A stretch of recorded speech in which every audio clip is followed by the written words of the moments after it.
Hello everyone, this is Jan from Atmosphere. I'm here in a beautiful island of Palawan at the location of the second demonstration project at the camp Backpackers Palawan.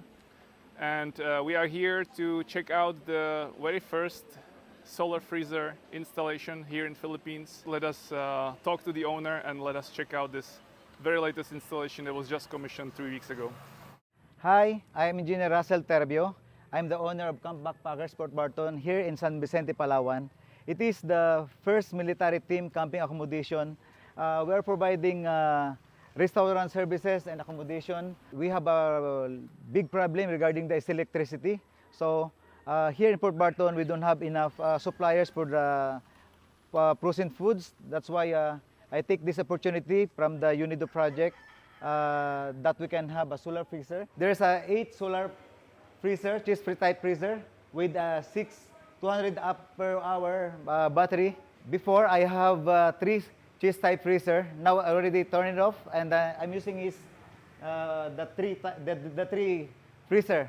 So I already have 5 solar freezer exist. So that's why I make it an opportunity to me to have additional business here in Port Barton. I'm selling now the Magnolia chicken, frozen products. And the other one is the ice cubes. I'm already selling the ice cubes in the hotel and restaurant. So that's the new business, right? That's the new business. So you are becoming a provider of cold chain services in Port Barton. Yeah, definitely I'll become the lowest provider for the frozen products in Port Barton. Excellent. A local cold chain. Okay, here we are on the top of my facility. As you can see, we installed the 8 solar panels with the capacity of 2,580 watts maximum, but in actual it will not reach that kind of watts because of the it's sometimes cloudy. So as you can see around on the 3 sides, you can see the mountains, and the one side is on the beach front. So here, this is the best position that we can install the solar panel because no obstruction all the way. This one is a solar charger. As you can see, it's now cloudy, so it only harvesting 124 watts. But during the peak hour, it harvests about 1,600 watts. How much of electricity savings are you projecting to gain from this project going forward?